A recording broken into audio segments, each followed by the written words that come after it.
there, we can add Apple CarPlay to most original stereos, including the Porsche platform. This is about the Macan, but we can do most of the Porsches.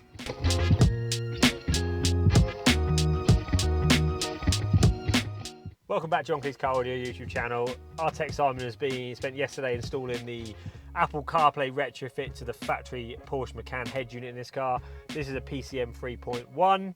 This is the same unit they fit in 911s, Boxsters, Caymans, so we can add CarPlay to all of those other Porsches and Panamera for that matter, and a Cayenne.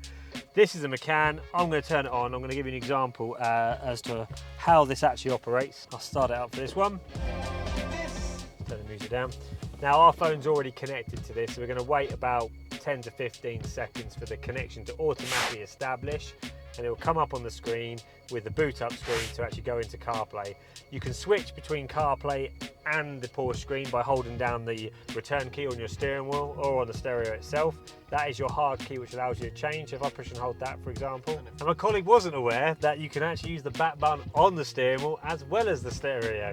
So he's just learned that. So you hold that button down there and that will change you, which is far easier, Max, than pushing this button here, because you've got to take your hand off the steering wheel to use that button. Whereas the back button on the steering wheel, you could be driving completely hands-free. And look, I don't even have to do anything. Got an automatic box, so I'm not changing gear in my hands. I'm driving with a 10 to 2 position, nice and safe, and I'll just hold down the back button.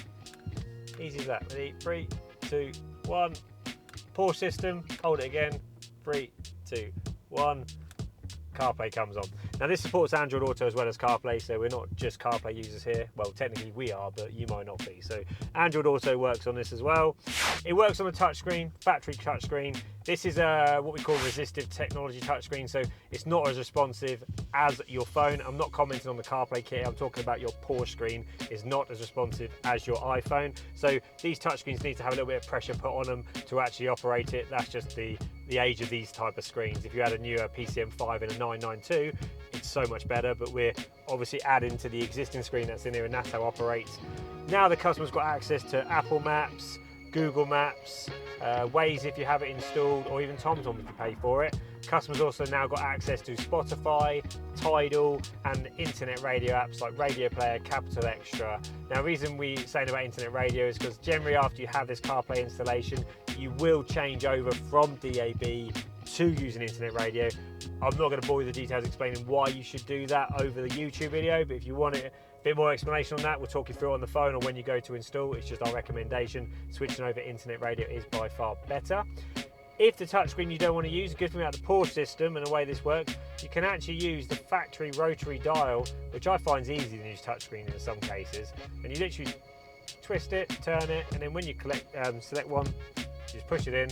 Oh, button's a bit stiff on this car. You click it in and it selects it. And then when you go through, click it in again, and it goes through. And you can even use the back button to actually go back through the menu as well. So if you're in a screen and you didn't want to use it, you can push the back button to go back as well. So it's quite seamless to use. Touchscreen, rotary dial. You've obviously got your volume up and down your steering wheel.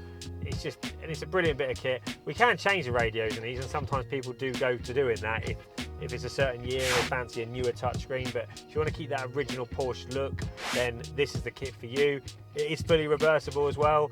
Not that you're probably going to take it out, because if you go to sell the car, generally speaking, the next person's going to want CarPlay or Android Auto, so it is a selling point for when you sell your car. I wouldn't say it puts value on, but it definitely makes your car more appealing than an exact other spec Porsche Macan without CarPlay, so that's things to consider as well. But there, that is CarPlay on the original PCM screen. What more do you want to know about that? It works. It's easy to fit, same day turnaround job. Not for the faint-hearted. I wouldn't recommend it's a DIY install because you have to physically take apart the PCM unit to install it. Worth mentioning if you're thinking of giving it a go yourself. It's not a 5-minute job. Anyway, that is the Porsche Macan for Apple CarPlay. I'm finishing the video now.